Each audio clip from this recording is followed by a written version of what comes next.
Je pensais commencer cette vidéo autrement, et puis j'ai appris la mort de Luis Sepúlveda, auteur bien sûr du chef-d'œuvre Le Vieux qui lisait des romans d'amour, comme le résumait Mario Smidi, mais aussi un proche de Salvador Allende, condamné au bagne sous la dictature et farouche opposant de toujours à Pinochet. Un homme fidèle à ses idéaux qui transparaissent dans tous ses écrits, comme ceux que publiait régulièrement le Monde diplomatique.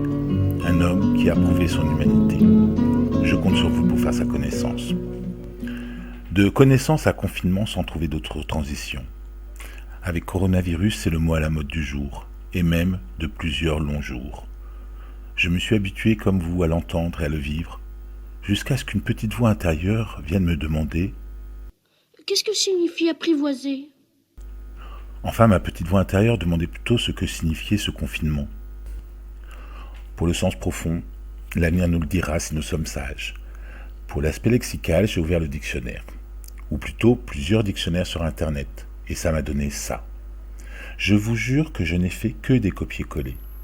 De quoi se poser plus de questions que se donner de bonnes réponses, non ? Je comprends pourquoi notre président a rechigné à employer le mot confinement lors de son allocution du 16 mars.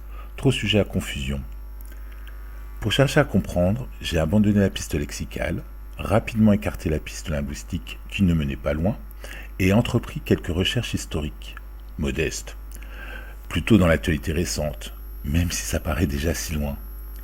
J'ai donc fait un rapide retour en arrière, flashback en français d'il y a déjà un moment, vers le vendredi 24 janvier, au lendemain de la décision des autorités chinoises de confiner la ville de Wuhan.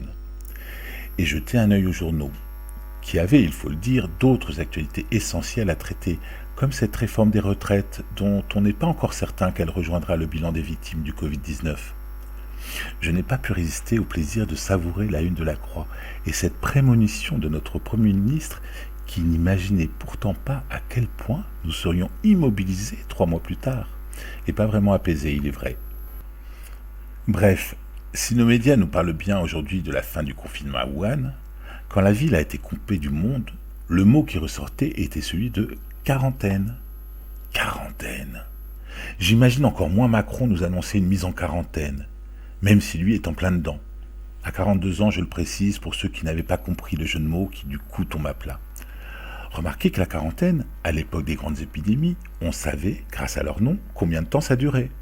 Alors qu'aujourd'hui, du 23 janvier au 8 avril, les Wuhanais sont restés confinés en quarantaine 76 jours.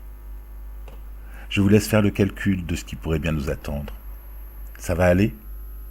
Bon, je ne voudrais pas vous laisser sur une note triste. J'ai aussi guetté les différentes définitions de quarantaine dans le dictionnaire, et j'ai trouvé celle-ci. Nom usuel de la giroflée annuelle. Et je suis même allé chercher ce que nous dit la giroflée dans le langage des fleurs.